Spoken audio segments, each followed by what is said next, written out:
Bapak Presiden, Pak SBY adalah orang yang sibuk tingkat tinggi gitu istilahnya. Ya, betul. Ibu Ani sebagai pendamping negara juga pendamping Pak SBY sama sibuknya begitu. Bu, saya kurang lebih juga mengikuti kita Ibu. Selalu mendampingi mulai dari rutin menulis sampai dengan memotret begitu kan. Ada perkembangan yang Ibu lakukan begitu dan bahkan ini katanya membalas SMS. Nah, sebenarnya saya punya cerita. Karena saya juga pengalaman dibalas SMS yang langsung. Oh, pernah ya, Cir ya? Sibuk langsung oleh tinggi. Ibu. Iya. Oh. SMS sempat membalas sendiri begitu ya Bu ya? Iya. Gitu ya. Sebetulnya memang saya punya satu handphone yang itu terbuka untuk semua. Artinya masyarakat bisa memberikan masukan kepada saya. Tentu yang itu harus disampaikan kepada Bapak Presiden, saya sampaikan kepada Bapak Presiden. Tapi ada juga yang memang ada urusan-urusan kecil, urusan rumah tangga, kadang-kadang harga bawang yang naik begitu, dan kemudian saya balas. Kadang-kadang tidak langsung saya balas, tetapi biasanya ketika ada waktu luang. Nah, pada waktu perjalanan misalnya ada acara mendampingi Bapak Presiden, dalam perjalanan saya bisa membalas, saya balas, begitu ya. Kadang-kadang tengah malam juga saya balas. Memang saya kadang-kadang suka ditegur sama Bapak. Sudah lah, ini kan sudah malam. Jam 1, jam 2, jam 3 subuh. Masih begini ya Pak ya? Masih membalas ya, tentu saja. Artinya setelah lewat subuh lah dibalas gitu. Tapi kadang-kadang memang urgent. Saya juga pernah telepon di tengah malam dengan rakyat kita. Karena memang mereka memerlukan perlindungan dari pemimpinnya. Jadi ibaratnya round the clock lah, 24 jam Ibu ini memelihara komunikasi melalui SMS dengan rakyat kita. Ternyata cukup efektif ya Bu, dan isi aduannya macam-macam ya. Sangat. Dari persoalan bawang tadi sampai apa lagi Bu? Mungkin soal-soal ini ada misalnya pernah suatu di saat saya mendapatkan SMS dari seseorang di Jambi. Dia merasakan, Ibu bagaimana sih? Saya ini sudah cacat, orang miskin. Kok saya mau berobat aja mendapatkan kartu Jamkes saja kok susah. Sulit sekali. Saya dipingpong ke sana ke sini. Kemudian saya minta izin Bapak Presiden untuk menyampaikannya kepada Menteri Kesehatan. Waktu itu masih Ibu Siti Fadilah. Kemudian saya berikan nomor HP-nya yang bersangkutan, kemudian diurus dan ternyata langsung dapat. Dan senangnya karena orang ini langsung SMS lagi kepada saya menyampaikan, Ibu terima kasih, sekarang saya sudah bisa berobat. Nah, hal-hal yang seperti ini. Kadang-kadang anak-anak sekolah, Ibu besok saya mau ujian nasional, begitu ya. Pertama kali memang mereka mengatakan, untuk apa sih ujian nasional? Tapi setelah saya jelaskan, kemudian, Ibu besok saya mau ujian nasional, tolong doakan saya. Dalam hati saya bilang, dalam hati dan juga saya balas SMS-nya, kamu pasti bisa, begitu ya. Karena kamu sudah persiapan. Untuk itu belajar, itu yang terbaik. Begitu dia lulus, dia merasa saya ikut mendoakan. Dan memang betul, saya juga ikut mendoakan.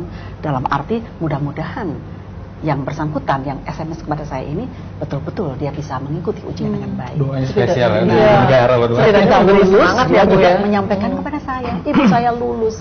Alhamdulillah Bu, terima kasih semangat yang diberikan oleh Ibu. Tapi ada satu lagi, Ya, yang mana itu? Itu ada suami istri. Oh iya. Bintara marinir mengadu, rupanya cekcok. Nah, cekcoknya luar biasa. Akhirnya kami berdua ikut turun tangan. Alhamdulillah rukun kembali dan sampai sekarang mereka berbahagia. Nah, itu kan drama kehidupan. Kalau mengadunya turun tangannya gimana ya? Sampai batas ibaratnya gitu kan. Ya, jadi begini, dia mengatakan, Ibu, suami saya itu kirim saja ke daerah konflik. Nah, saya jawab, loh Bu, biasanya itu selalu mudah-mudahan suami saya tidak dikirim ke daerah konflik. Kok Ibu malah minta supaya suaminya dikirim ke daerah konflik? Jawabannya, habis dia tidak pernah mau menghargai saya sebagai istri. Nah, kemudian setelah saya cek-cek, ini kok kayaknya TNI begitu ya. Kemudian kita minta tolong kepada ADC Bapak Presiden, ketemulah. Singkat cerita ketemu. Kemudian didamaikan pada waktu itu, mungkin melalui komandannya, begitu didamaikan. Setelah itu telepon lagi kepada saya, Ibu terima kasih, saya sudah baikan kembali, suami saya sudah menghargai saya. Bahkan kami berdua waktu itu langsung berbicara melalui telepon. Dengan yang cekcok tadi. Yang cekcok tadi. Siap. Bapak bilang katanya yang rukun-rukun ya, jangan berantem lagi. Gitu. Alhamdulillah, saya senang sekali. Jangan bayangkan hanya politik saja begitu ya. Iya betul. itu rakyat kita semua. Gitu ya. Nggak menyangka ya, ternyata tugas sebagai kepala negara itu Beragam. Sampai merujukkan orang cekcok.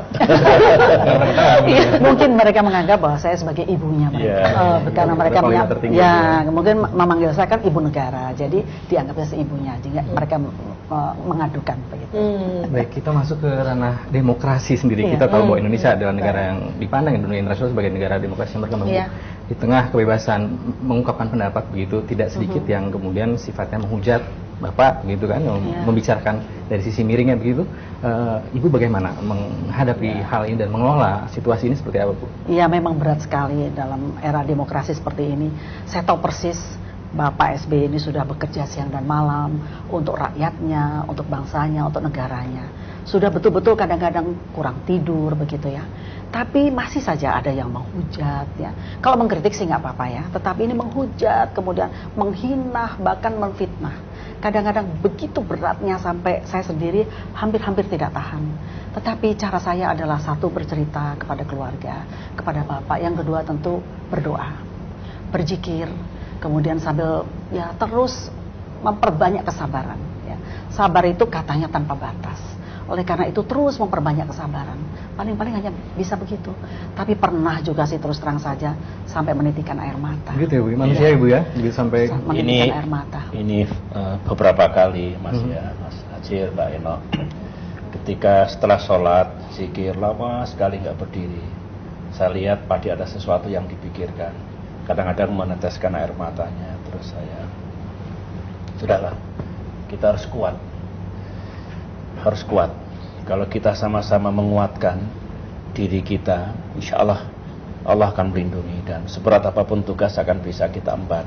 Nah, dalam kaitan itulah benar, kadang-kadang terasa berat sekali, tetapi ya saya bilang harus kita jalani. Gitu, Bu. Karena menuju 2014 ini juga begitu ya. Sangat, apalagi akhir-akhir ini ya, luar biasa yang kita terima, terutama sekeluarga ya. Sekeluarga bahkan, Bu ya. Ya, artinya ya betul. Coba bisa dilihat ke fitnahan-fitnahan bukan hanya untuk Bapak Presiden, tapi kadang untuk saya, kadang untuk anak-anak. Jadi ini yang membuat kita kadang-kadang juga sampai apa namanya, ya boleh dikatakan sangat bersedih lah, boleh dikatakan seperti itu. Tapi kalau ingat kembali kita masih punya keluarga yang saling mencintai satu dengan lain, saling menguatkan satu dengan lain, dan doa kepada Allah yang Maha Kuasa. Tapi kita kuat, Mas. Kita semua kuat keluarga. Insya Allah tetap tegar, kuat. Dan kami tidak boleh terganggu dengan itu semua. Harus jalan. Karena sumpah saya untuk negara, untuk rakyat ini. Saya sudah memiliki harga diri, saya memiliki keluarga dan sebagainya. Saya mengatakan itu semua tidak benar.